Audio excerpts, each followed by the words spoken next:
서가모니 부처님께는 법화경에 성불할 수 있는 수기를 이렇게 내려주셨는데 상호론각 대조사님께서는 우리들에게 수기를 어떻게 해주셨느냐 하는 거요, 이게. 대조사님께서는 우리들에게 수기를 해주셨는 걸 여러분들 받았어요? 못 받았어요? 여러분은 안 받았다고 생각할 겁니다. 수기 안 받았다 그래요. 서가모니 부처님께서는 한 분 한 분에게 수기를 이렇게 내려주셨습니다. 대조사님께서는 한 분 한 분에게 수기를 안 내려주셨어요. 일체 모든 중생들에게 똑같이 한 묵의 수기를 다 내려주셨다고 하는 거죠. 그게 뭐냐?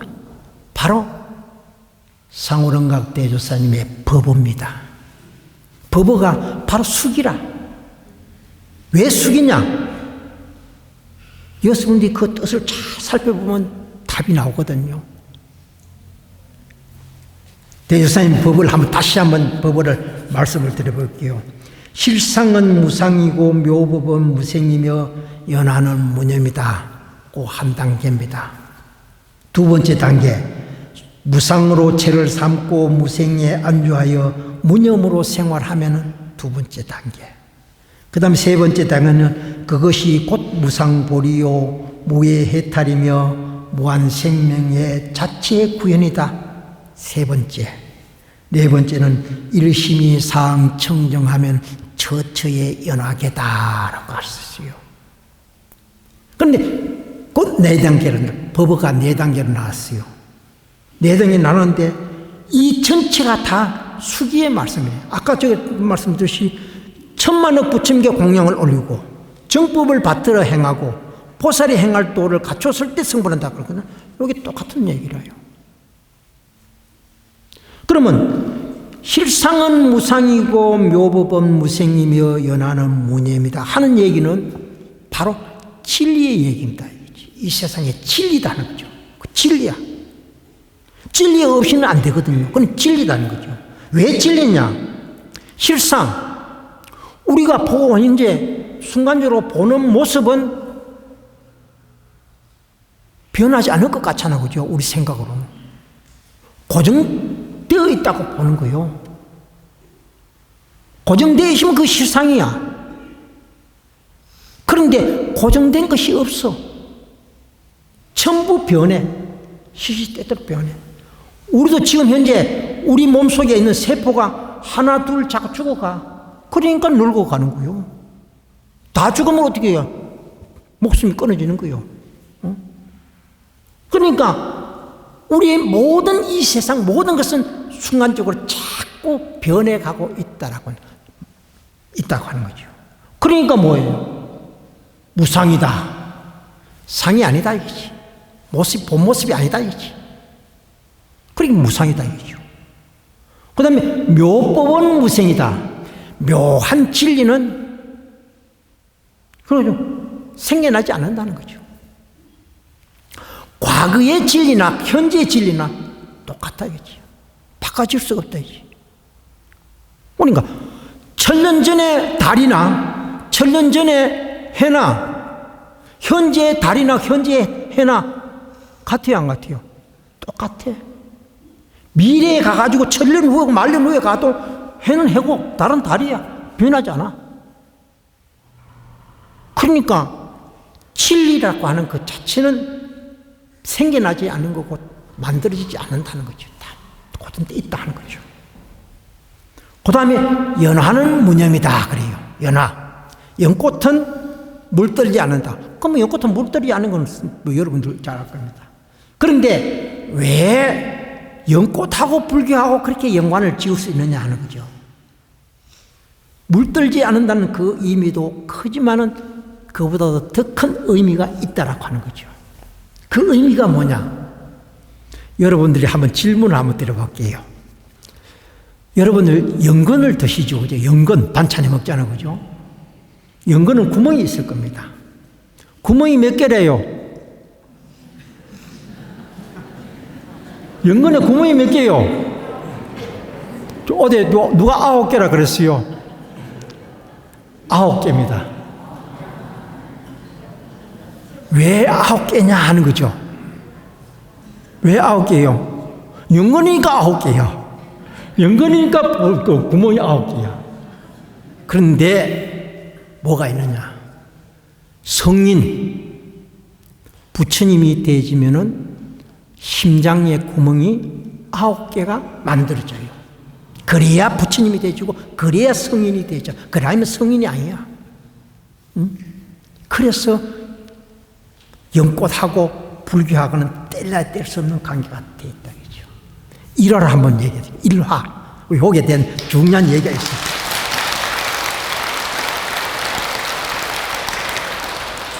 상호령 부처님께서도, 서가모니 부처님께서도 목련존자나 사리부르나 이런 분들이 다른 교를 했어요. 그래 부처님을 칭연하고 나서 그 제자들을 수백 명 데려가가지고 부처님 제자가 만들어가지고 큰 교단이 되었거든. 시작부터. 그래 교단이 그래 시작되거든. 대조사님도 똑같은 그런 것이 만들어졌어요. 있어요. 그 얘기는 누구한테 얘기 들었냐면은 영주에 가면은 안정면이 있어요. 거기에 오래된 우리 신도인데 유정식이라는 분이 있어. 그분은 뭘 믿었느냐? 보충교를 믿었어요. 보충교. 보충교를 믿는데 그 보충교를 믿는 사람들이 영주, 봉하, 안동, 울진, 평창 이런 데 사람들이 보충교를 많이 믿었어. 보충교의 주문이 뭔지 아십니까?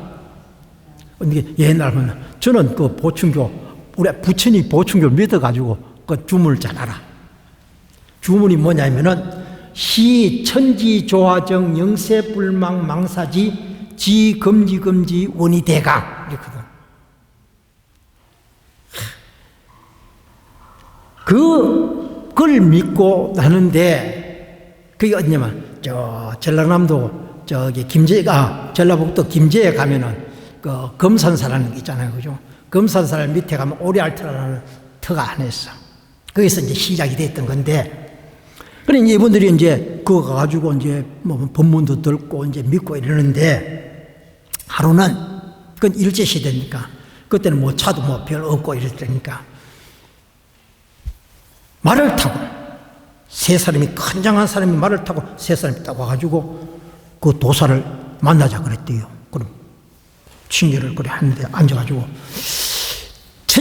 제일 처음에 물은 것이 뭐냐면은 성인의 심장이 구멍이 몇 개입니까? 하고 물었다는 거예요. 물으니까 그분이 대답하기를 뭐라 하냐면 심장의 구멍이 6개지 이랬어요. 6개라고 다 대답했어. 6개라고 대답하니까 왔던 사람이 뭐라 그러냐면은 당신은 도인이 아니라 이러고 가버렸다는 거예요. 그러면서 다른 사람들은 뭐냐면 성인은 심장의 구멍이 9개라고 얘기를 하고 갔대요. 그러니까 9개야 돼야 성인인데 6개를 하라니까 성인이 아니죠. 성인이 아니잖아요. 그리고 나서 이분들이 거의 흩어지다시피 해요.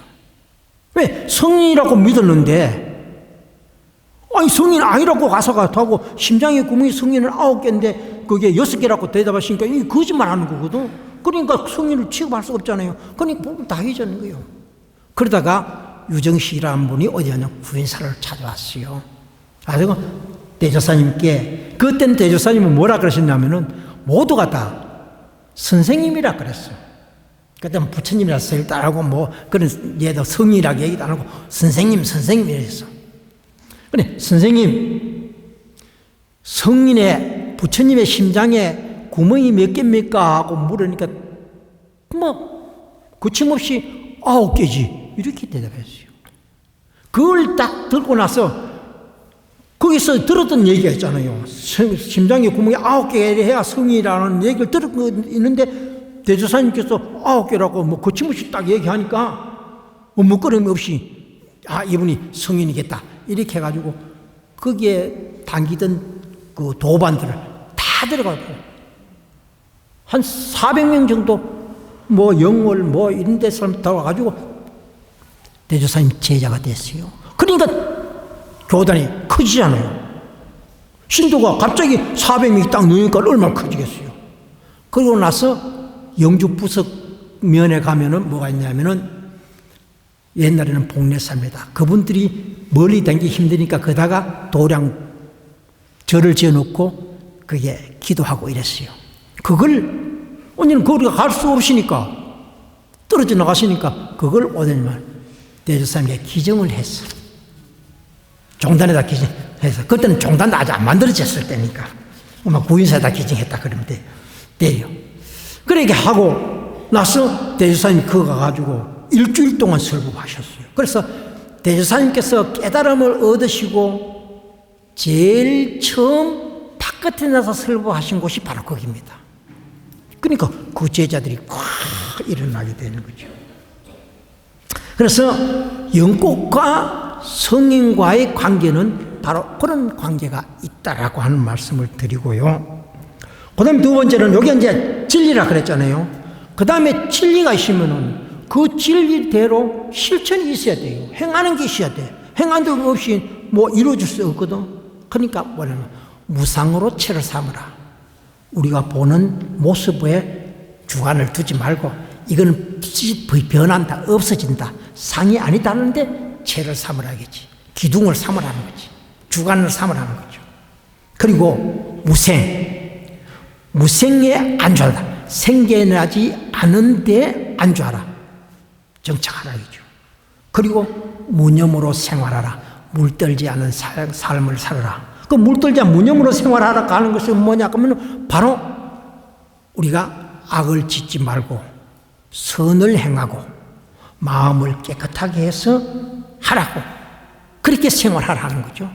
그게 말하자면 상월원각 대조사님께서 애국불교, 생활불교, 대중불교가 그 속에 다 뭐가 있다고 하는 겁니다.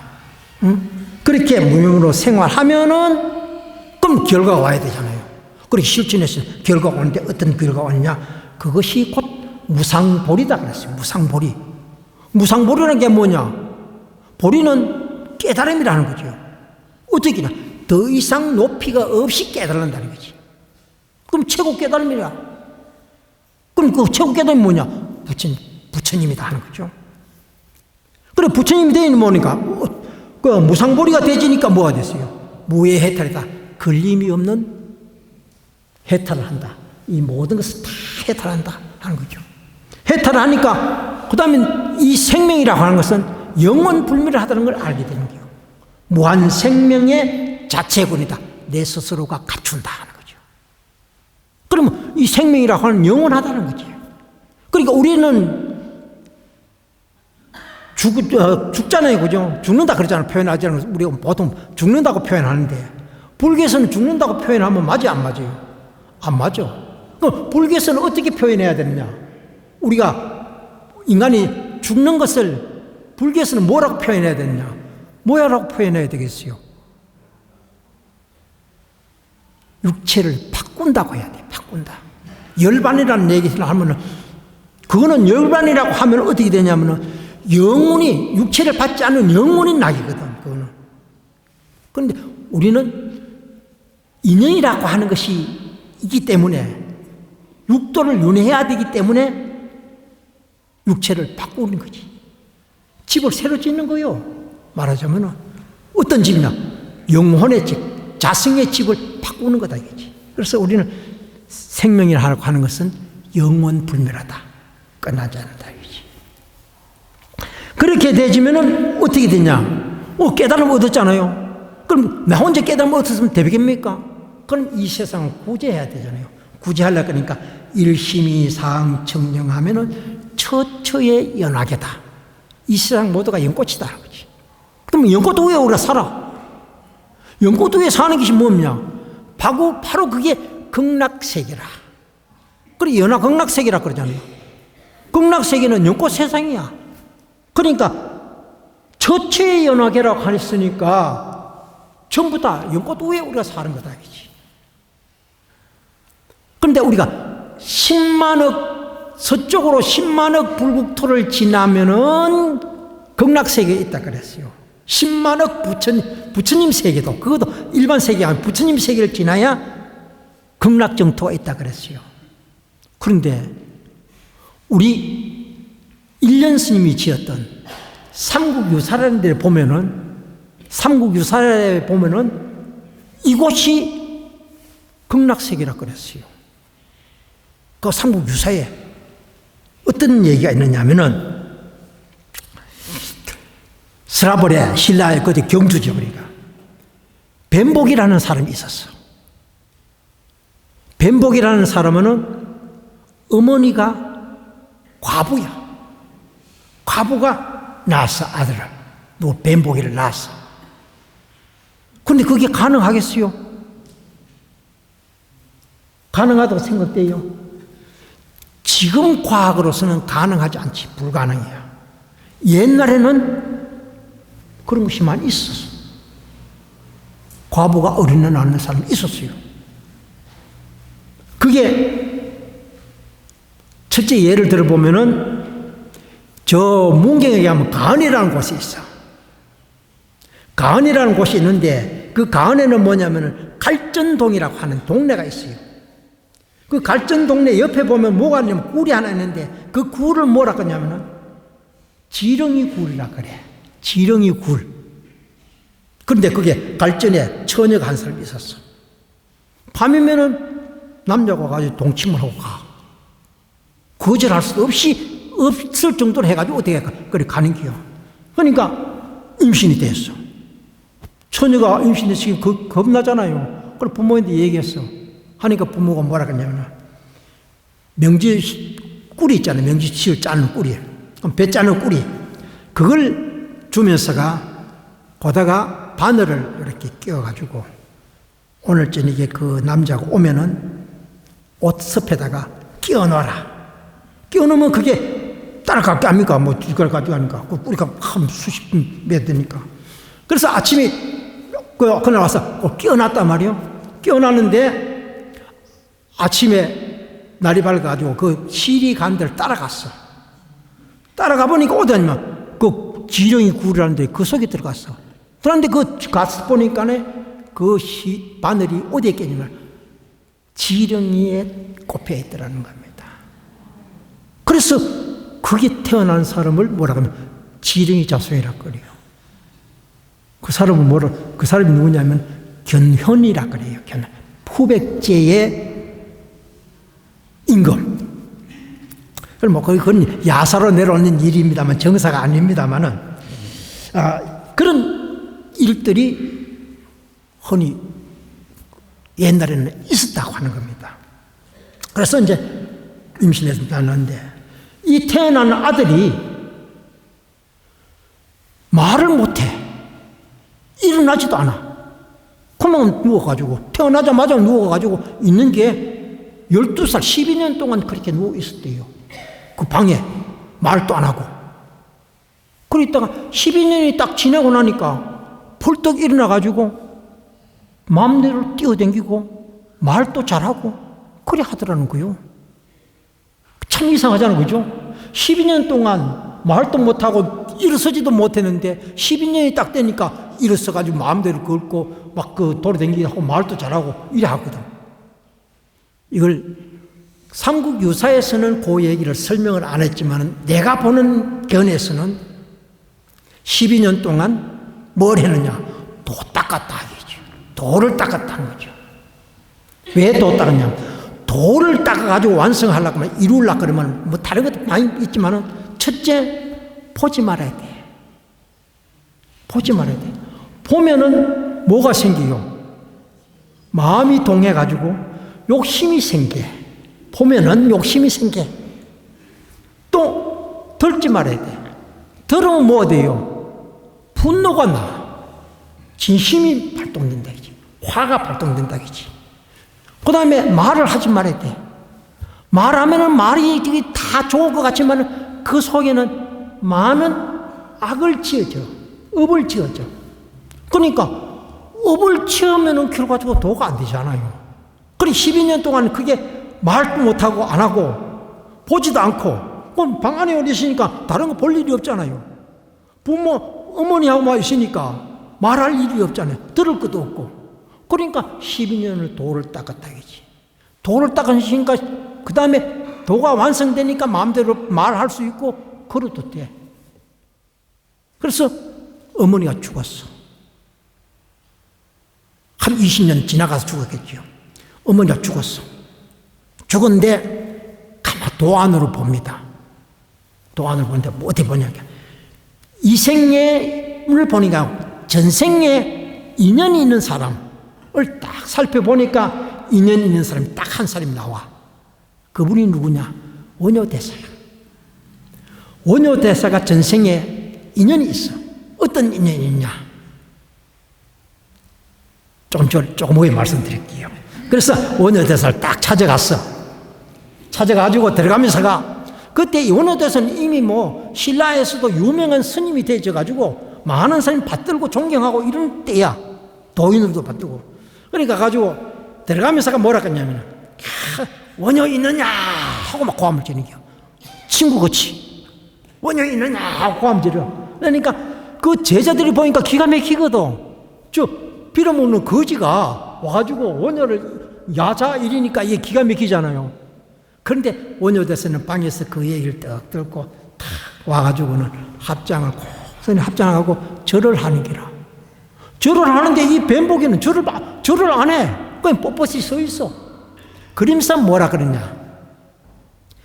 자네하고 내하고, 원효대사를 자네라 그래. 자네하고 내하고 과거 전생에 돌을 닦을 적에, 그러니까 돌을 같이 닦았다는 거 도반이 아니에요. 돌을 닦을 적에 경전을 신고 댕기던 암소가 죽었으니까 장사 지내러 가자 그런 기야. 그래 뱀복의 어머니는 전생에 뭐냐? 암소야. 옛날에 지금은 우리가 뭐 차에다가 경전 싣고 다니지만 그 옛날에는 그런 게 없잖아요. 근데 달구지에다가 차를 거기에 뭐 경전을 싣고 누가 끌어야 돼? 소가 끌고 이렇게 가는 기야. 그렇게 했던 역할이 있어. 그래서 그런 인연이 있어. 그러니까 원효대사도 동안으로 보니까 그게 틀림없거든. 그러니까 같이 가서 장사를 치는 기요. 아주 올라가다가 그냥 둘이 만명 올라가는 게 올라가다가 원효대사가 뭐라 그러냐면은 지혜가 있는 사람. 지혜라까 뭐라 그랬어요? 지혜가 바로 부처님이라는 거죠. 지혜를. 부처님은 그런 지혜가 있으니까, 지견이 있으니까 지혜가 있는 사람. 그러면 뱀복의 어머니를 뭐라 보니까 부처님을 보는 거예요. 지혜가 있는 사람은 지혜의 숲에다가 장사 지내야 된다 이거지. 지혜의 숲이 뭐냐? 불국토라. 그게 극락정토라. 지혜가 있다니까. 그래 장사 지내야 되니까 누구냐? 원효사에 얘기하니까 뱀복이도 동의를 해가지고 그딱 하고 법을 설하라 그런 거요. 그러니까 원효대사가 뭐냐? 태어나지 마라. 태어나지 마래. 태어나는 것이 고통스럽다. 죽지 마라. 죽는 것이 고통이다. 이렇게 얘기하는 거예요.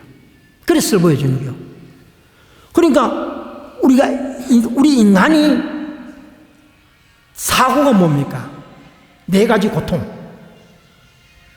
생로병사라 그러잖아요. 생로병사. 태어나고 병들고 늙고 죽고 이게 없는 것은 그게 열반이야. 그게 없는 곳이 그게 열반이야. 그러니까 그렇게 하지 말해. 그러니까 영원히 극락정 때 열반에 들어 하는 얘기지. 그리고 나니까 뱀복이는 어머니를 시체를 업고 옆에 있던 풀을 딱 뽑으니까 그 밑에 기가 막힌 세계가 있더라고 하는 겁니다. 그 밑에 기가 막힌 세계가 있어. 금 언어를 가지고 전부 치장을 했던 그 기아집들이 쫙 하고 아주 밝고 환한 그런 세계가 있더라는 거지. 땅 밑에 속에. 그러니 그걸 어머니를 얻고 그 속에 쑥 들어가니까 딱 땅이 딱 합쳐져 버려요. 그러면 원효대사는 돌아오잖아요. 돌아와서 원효대사에 의해서 그 말이 만들어져서 일련 스님이 삼국유사에다 만들어 놨는 겁니다. 그럼 삼국유사에 나오는 얘기입니다. 근데 제가 지어내는 것도 아니고 나오는 얘기거든요. 그리고 보면은 우리가 이 자리도 일심이 상청정하면은 처체 연하게라 그랬잖아요. 바로 이것도 극락정토야. 이것도 누구에 의해서? 여러분들에 의해서 극락정토가 만들어진다는 거지. 그건 영원한 즐거움이야. 그런데 여러분 한번 가만 살펴보세요. 집에 있을 때 하고 여기 와서 법문 듣고 이래 할 때 하고 마음 가지는 게 어때요? 이것도 지금 불안합니까? 불안해요? 지금? 불안하면은 이건 극락 정토가 아니야. 기쁘고 즐거워. 그러면 이게 극락 정토지 뭐. 다른 거 없잖아요. 그래서 저처의 연하계다. 모두가 다 일심이 되자자. 저처의 연하계다. 이 세상을 불국토 연화극락세계를 만들어가자. 이게 바로 숙이다는 거지. 그래서 대조사님께서 법상에 오르실 적에 뭐라 그러냐면 처음에 앉아서 듣고 연구해라. 연구. 이게 중점입니다. 연구를 하지 않으면 안 되지요. 무슨 연구? 마음 연구. 그래서 우리가 지금은 그런 얘기 안 합니다만 옛날에는 기도하러 가는 것을 뭐라 그랬냐면 공부하러 간다 그랬어요. 무슨 공부? 마음 공부하러 간다 얘기죠. 응? 그럼 마음 공부하러 가는 거예요. 간다 그래요. 그러고 나서 마칠 때는 뭐라 그러냐면 이대로 되라. 그대로 되라. 이대로 되라는 걸 내가 얘기했는 대로 다 되라는 거지. 그게 되어져 가고 있다고 하는 거죠. 그래서 이루어져 가고 있어요. 응? 그래서 그 얘기를 한 가지 또 말씀드리면은 대제사님께서 제일 처음에 법당을 지을 때가 어디냐면은 광도시이야. 광도시. 그때도 나무도 그 주변에서 비가지고 이렇게 법당을 만드는데 그때 강원 삼척에서 온 채목수라는 목수가 있었어요.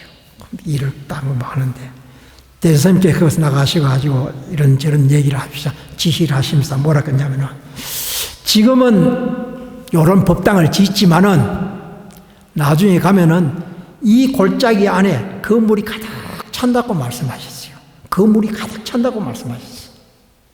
그러면서 또 뭐라고 그러니까네 목수가 가만히 들으니까 지금 돈이 없어가지고 요래 법당 짓는 것도 억지로 짓는데 이 골짜기 안에 집이 가득 찬다니까 거짓말이에요. 그죠? 그래서 목수가 뭐라 그러냐면 바람이 분다라고 얘기했어요. 바람이 분다. 바람이 분다는 얘기 의미가 뭐냐면은 거짓말 잘한다는 얘기요. 예를 들어서 거짓말 잘하는 사람 뭐라 그러냐면 풍이 세다 그러잖아요. 그죠? 거짓말 잘하는 사람은 풍이 세다 그래. 그러니까 대주사님을 거짓말 한다고 해서 바람이 분다 이런기요. 그 다음에 대주사님 그 뜻을 모르겠어요. 또 아니까 앞으로 저 밑에 본부락이라 그래요. 지금 주차장 만드는 그 본부락에 하루에 차가 수백 대가 들어온다 이거지. 수백 대 들어온다 하니까 이거 또 거짓말 다 하는 거거든. 그래서 뭐라 그러냐면 돌게 바람이 분다.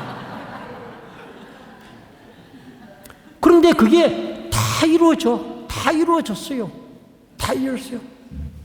부산도 오셔가지고 여기에 10,000명이 들어갈 수 있는 해관을 지어야 된다고 그렇게 말씀하셨거든. 그랬더니 떼줬잖아요. 그래서 여기에 김해 해성사 신도님들은 자부심을 가져야 돼. 왜 자부심을 가져야 되냐? 그래도 대조사님께서 여기 밟으셨어, 이 땅을. 김선희 보살이 시주를 했잖아요. 시주를 했는 거, 그것도 와가지고 시주한 자를 봐야 된다 그래서 이거 와서 보셨던 곳이요. 그러니까 이거는 김해 해성사는 그래도 여러분들은 복 많은 분들이요. 여기 전국적으로 5군데밖에 없어. 5군데 하나가 해성사야.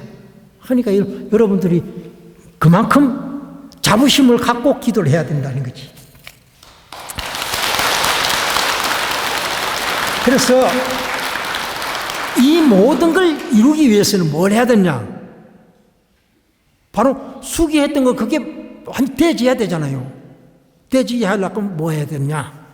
바로 관음정진을 해라 하는 거죠. 얼마만큼? 100만 독을 해라. 이렇게 말씀하셨어요. 관음정진 100만 독.